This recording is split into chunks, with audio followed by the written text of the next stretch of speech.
Daddy's Home. Merry Christmas, everybody. It must be the last 2 movies I've seen. You know, where's all the good Thanksgiving movies? I can think of like 2. I like that you can come across like Thanksgiving Hallmark movie packs, and only one of them will be about Thanksgiving, and the rest are about Christmas. Yeah. So Planes, Trains, Automobiles, Dutch. Can we watch those Dutch. instead? Blood Freak and Home Sweet Home. I'm getting married on Saturday, but thank God I had enough time to out of my schedule to go see Daddy's Home too. It's a little too soon for a remake of Bad Moms Christmas. Hey, Hollywood waited 2 weeks this time. Down to little things too, like in both movies they have like the countdown to Christmas where it says 6 days to Christmas, and then later it'll be 4 days, and then Christmas Eve. Like Bad Moms Christmas did it every single day. Yeah. This one only a few times. I preferred it only doing it a few times, because in Bad Moms Christmas, when you're sitting through a bad movie and it's counting down, you're like, hey, we're at day 4. We got 4 more left. Then 3. Okay, let's just get this rolling, and then it will say Christmas Day, and you'll be like, thank God. Yeah, you're probably happy when it skipped from 6 to 3. You're like, oh, good. Yeah. The first Daddy's Home, I don't remember liking that much.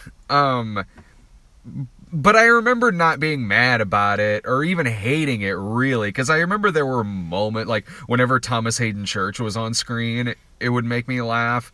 And I think you were kind of in the same boat. Yeah, I had to go back and watch my old review because it was so, memorable. And I remember going, yeah, it was okay. Mm-hmm.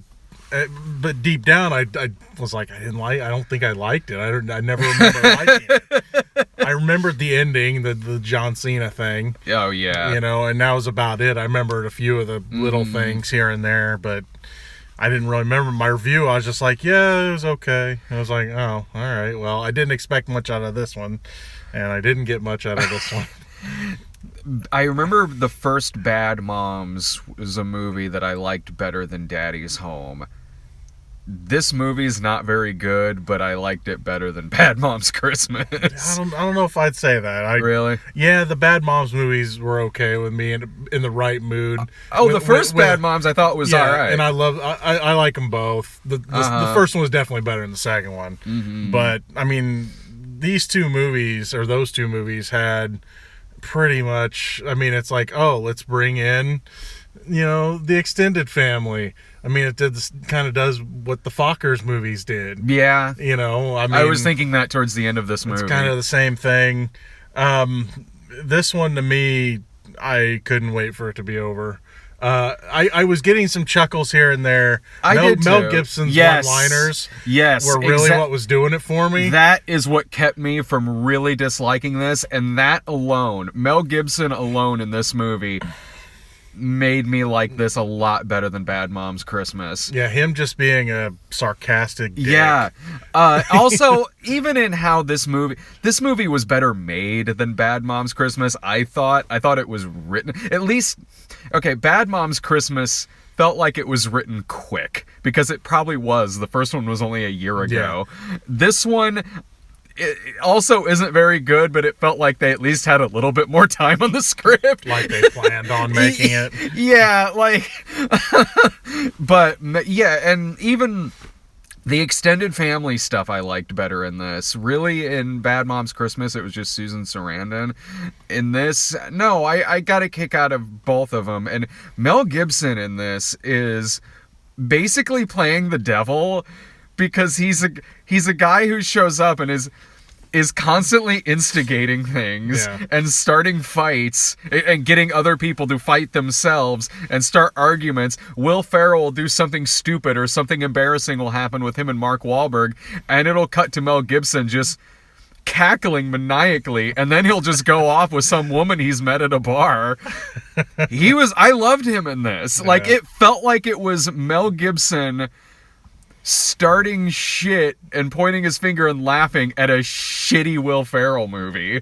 Yeah. And I got a kick out of that. Like, but that was it. Yeah. Like, there wasn't much more than that. I mean, because they tried a lot of the same, I remember little bits and pieces of the first one. They tried a lot of that stuff again. Will Ferrell doing physical comedy. Oh, God. Ridiculous, cartoony physical comedy where, they'd be, it would seem realistic one minute. They'd be dealing like with a realistic family problem. Then all of a sudden, he's sucking up Christmas lights with a snowblower. Fuck, I hated that shit. Climbing up the house. And that's what the first movie now, I kind of remember it doing that stuff too. That is every other Will Ferrell, and that's at the least it's every other scene with Will Ferrell in this. And Will Ferrell, so much shit will happen in this where it's like, you're clinically dead. And then Mel Gibson's in the hospital for nicking his... No, yeah, I got a flesh wound. Yeah, for getting a flesh... Okay, so I guess hospitals do exist in this universe, only when it's not life-threatening. Okay.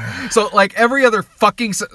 It's one of those movies that doesn't have enough faith in its material when honestly it should, because Mel Gibson and John Lithgow are really good additions to this. Mel Gibson especially. But you have enough material here for something solid and for something to work, but it was like they didn't have enough faith in that.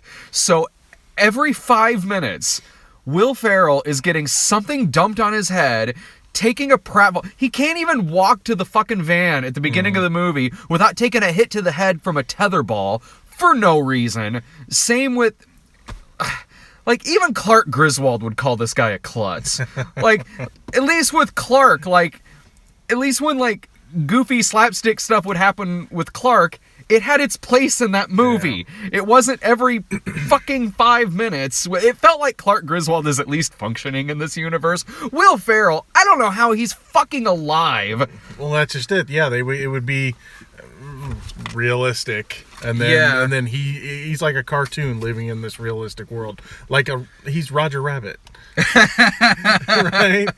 It's like Toontown exists, and he can get smashed, squashed, thrown, electrocuted, whatever. Yeah. And he's fine, but like you said, Mel Gibson gets shot in the arm and he's got to go to the hospital. And and he barely got shot. Yeah. Next time, kid, you just aim for the heart, remember?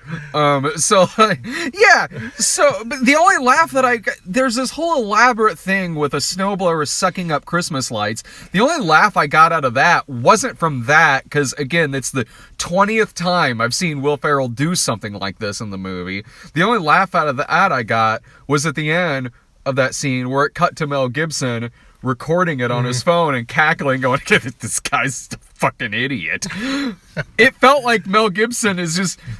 that he's like, some wisecracking demon or like he's the devil, and he's like, well, I don't have much to do this weekend, so I'm just gonna fuck with this family. Like, so yeah, like I would get a kick of that. Oh, and there was a funny part with this injury on John Lithgow's foot where it looks frostbitten, but it's not. But then Mel Gibson just suddenly has a bloodlust. Like he's just like, I just really want to cut that foot off. Get me some morphine and a butter knife. Like, it was really, his lines in the movie were really quick, and it would cut to, it's not one of those cases where it's like, oh, he's a supporting character, but he's barely in the movie. No, he's in a majority of the movie, Mel Gibson is. And when it would cut to him, it would usually be pretty short lines, or him cackling, and it usually worked. Yeah. Like, Mel Gibson is doing so much in this movie with so little, versus Will Ferrell, who's getting nothing out of these elaborate pratfalls that have nothing to do with anything. It's like, man, tone it back, movie. Jesus Christ. Oh, right. I can never remember if it's every car we use is different. Do you see what I'm saying, though? Yeah. Like, Mel Gibson is, like, actually getting laughs out of us in this for just genuinely being funny. Well, that's just it. I mean, it's because he was using his words for the most part, and timing. I mean, to me, Will Ferrell right now is the new Adam Sandler. Gary Sanchez Productions is the new Happy Madison. This looks like a Happy Madison movie, man. He's got the clout and the money to make whatever he wants, and it's gonna keep happening.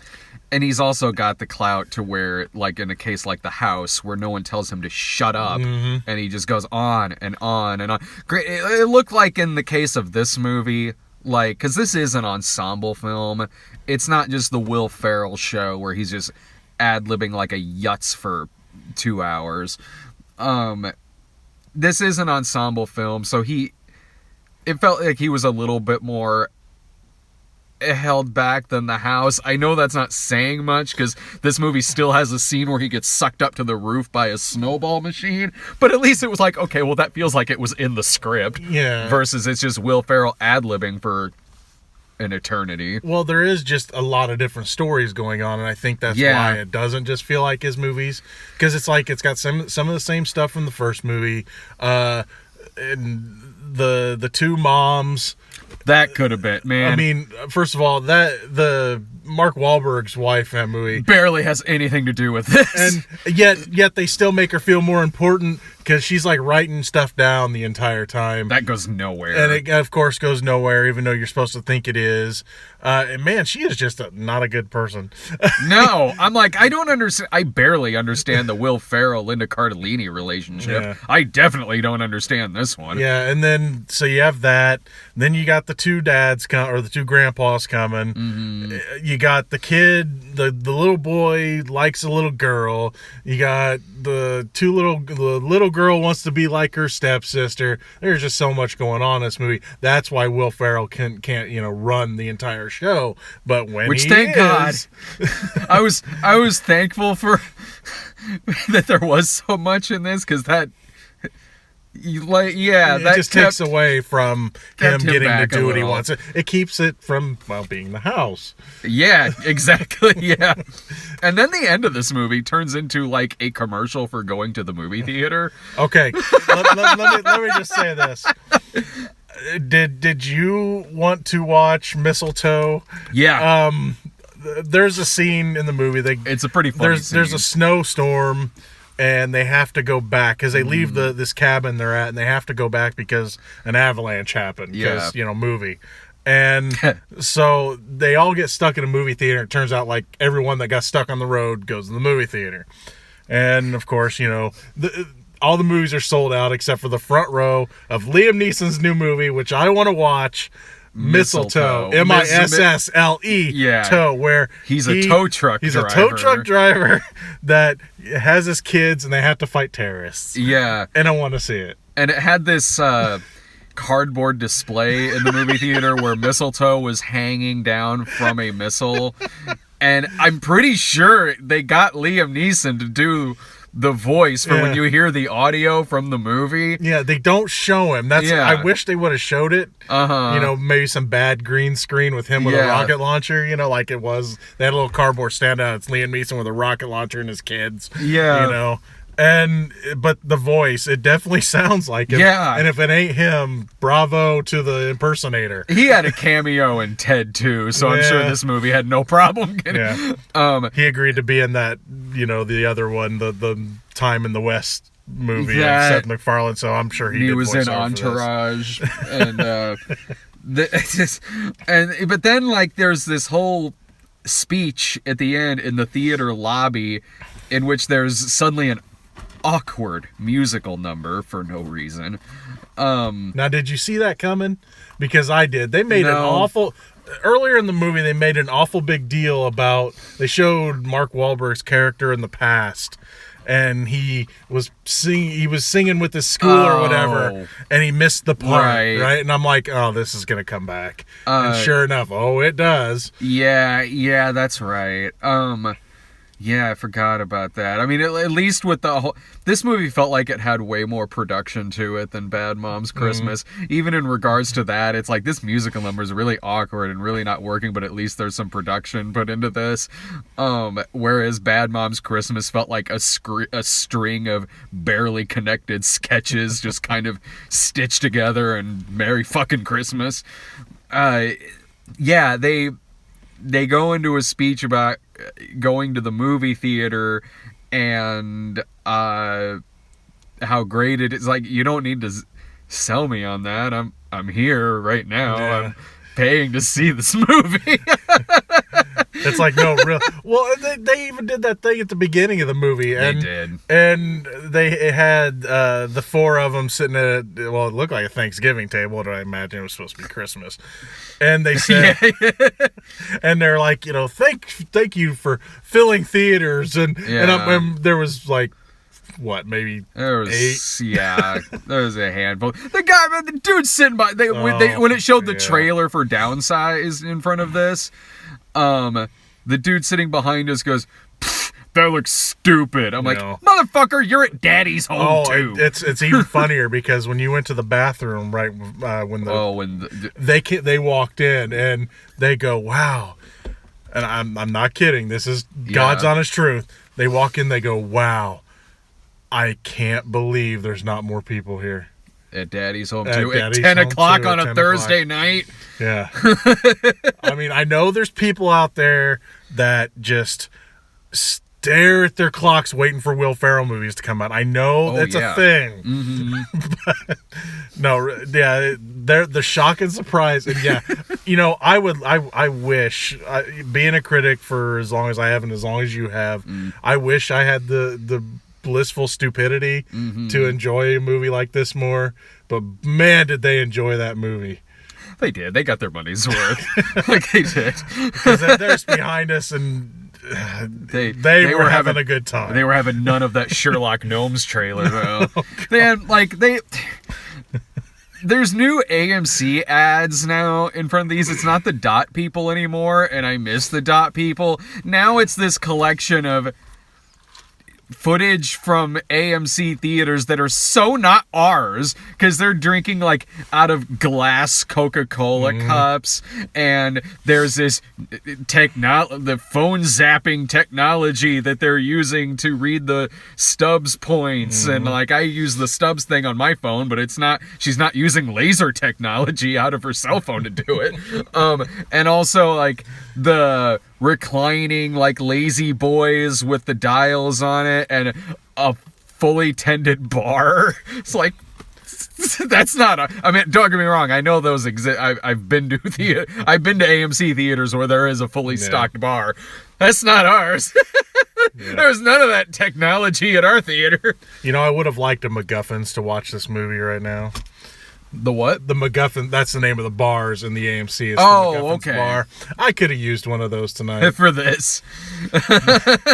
Nice eggnog. I'm sure they would have had a specialty drink because they do specialty drinks for just about every big block. So this one I wouldn't have got one, but the Daddy's home. Maybe that would have been the Murder on the Orient Express probably would have got the drink this week. This is poison. It'd have whatever, I can't remember, what did they mix into the drink during them, or into the coffee into that in that movie? That would have been something. A Bloody Mary of some kind. A Bloody Johnny, maybe. Just blood. But yeah, snow. Daddy's Home 2. I won't be adding it to my favorite Christmas movies of all time.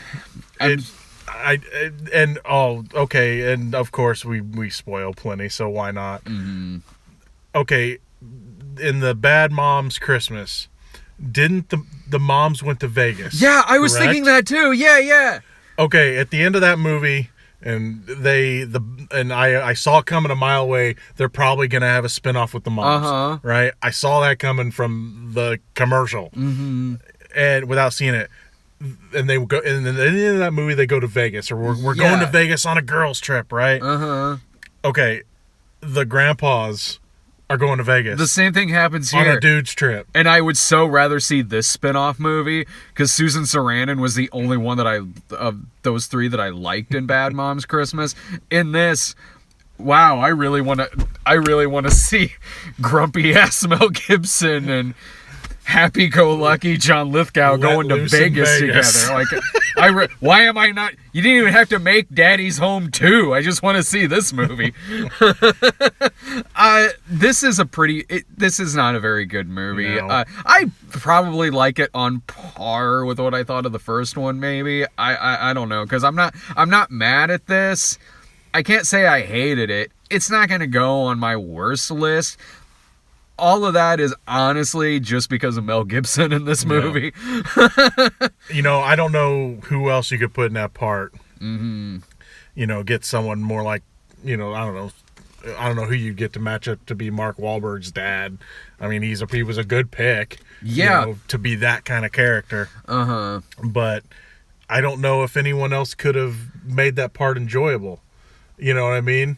Yeah, it's what kept me from hating this movie. I mean, you'd have to have someone, and grant they'd be too old, though, someone like an Alan Arkin that has that kind of snappy, just sarcasm. To be whose dad? To be Mark Wahlberg's dad. I'm saying he would be too old. Oh, but yeah. you'd have to have someone with that kind of snappy sarcasm. Mm-hmm. And I don't know who you would... Alan Arkin. I'm sorry. I'm so tired. At first, I thought you said Alan Alda. Oh.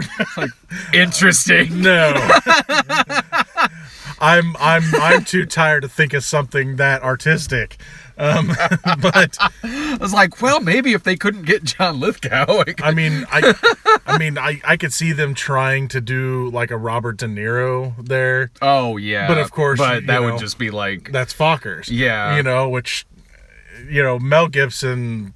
I know a lot of people won't want to hear that. Mel Gibson saved what little bit he could save of this movie. Mel Gibson saved Christmas. Now that would be a movie. You saw Kirk Cameron saves Christmas.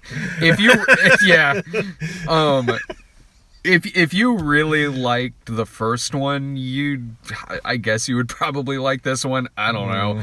If you didn't care much for the first one, I don't know why you're going to see this. But I got enough chuckles out of Mel Gibson in this, and a lot of John Lithgow too, that I would say, like, if you scroll across it on Netflix, if you give it a Netflix watch or something like that, that's what I would give it, just for their stuff alone. But you got to sit through a lot of Will Ferrell bullshit in this. Not as much as The House, but you got to sit through, a bit of Will Ferrell shit in this. Fuck. Yeah, cheap rental, free on Netflix. Yeah. I mean, if someone gave you a free voucher for a rental, then sure, yeah. Then why not? I mean, there's worse Christmas comedies out there. There's way worse. I mean, but once again, and you said it's if you can't stand Will Ferrell anymore, which, I mean, he's getting to that point. Like I said, I think he's the next Adam Sandler. Especially with his production company, then pass on it. But if you like him, fine. If you still like him for some reason, fine. It's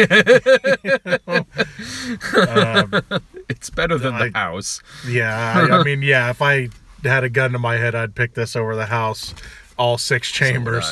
But yeah. But this one, fine. But I wouldn't go to the theater to see it. No. Unless you just can't wait for the next Will Ferrell movie. I can't wait, man. I just can't wait any longer. You want to promote your page? Yeah, I run The Real Gino on YouTube, or if you want to follow me on Twitter, Facebook, all of it's The Real Gino. That's REELGENO. I've continued the Punisher retrospective. I handled the arcade game this last time. I'm doing Netflix and Chance. If you want to see me how I feel after having to sit through a made-for-Disney movie from 2012. Nice. You can watch that. And next week on Critical Reviews, we're going to be talking about Mazes and Monsters, the made-for-CBS TV Tom Hanks movie about, not Dungeons and Dragons. So that's what I got going on the channel. Not this Monday, but the next is for me on the Snob is a movie that's got Tom Hanks in it. Oh yeah, yeah. I've seen it before. I did own this on VHS, but some of you will probably put it together what it's going to be like. It'll be the next episode I do after I get married, and it's an early Tom Hanks, so I won't say what it is, but those of you who know will know what it is. So thanks Thanks a bunch, everyone in the chat, for watching. Follow us on Twitter at The Cinema Snob. Subscribe to us at youtube.com/The Cinema Snob. And next week is Justice League. Justice League is next week. And anyway, I gotta go get married later.